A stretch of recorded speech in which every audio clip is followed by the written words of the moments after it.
So the setup is starting now. So while we wait for it. So setup is up, and then we'll click on New SQL Server Standalone Installation or Add Feature. So you'll click on it.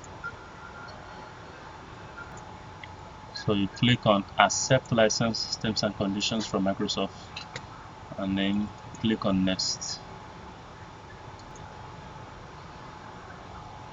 Here you click on Next.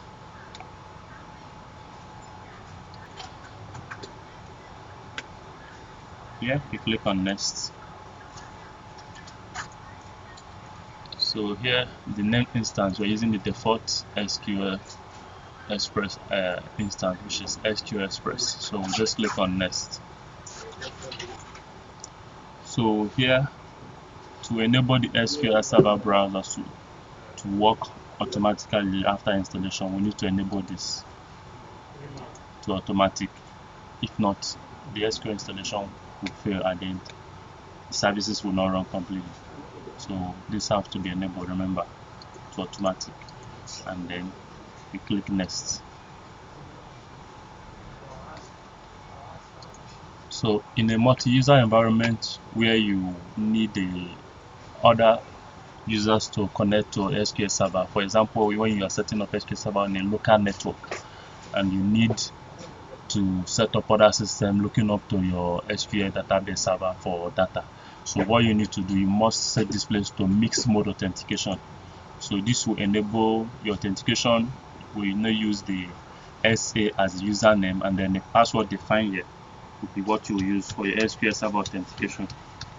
So if you are setting up a software over network, this must be mixed mode, except you are using local domain environment. So in these settings, we are using mixed mode, and then we'll define a password here. And then you click Next. So now installation has started. So wait for the installation to be completed. So since we already enabled the Microsoft .NET Framework 3.5, this installation will completely go through without failing. So if you are installing SQL Server and you experience installation error, and then this installation fail, means you have not enabled the .NET Framework 3.5. So let's wait for the installation to complete, then we'll proceed. Thank you. So when the installation is done, we then need to proceed to.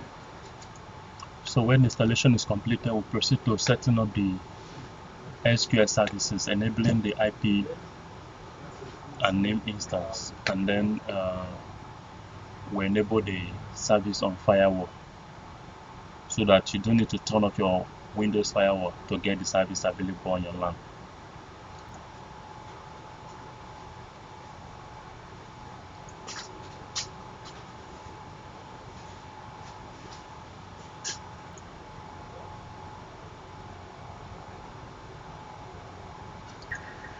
So installation completed.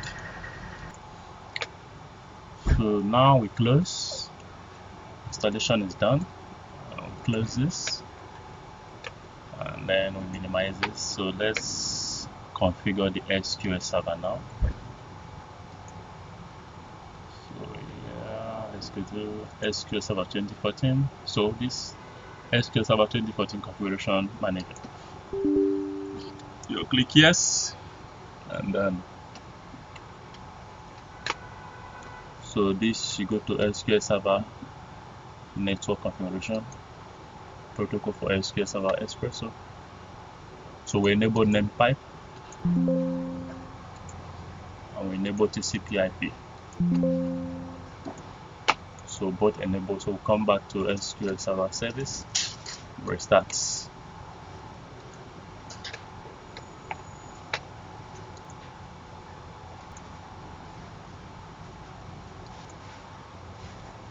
Restart the second one.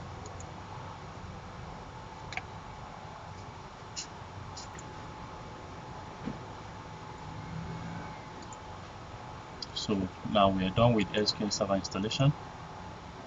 So the next thing is I will talk about how to enable the SQL Server service on firewall. So now we proceed to installing the Sonitech softwares.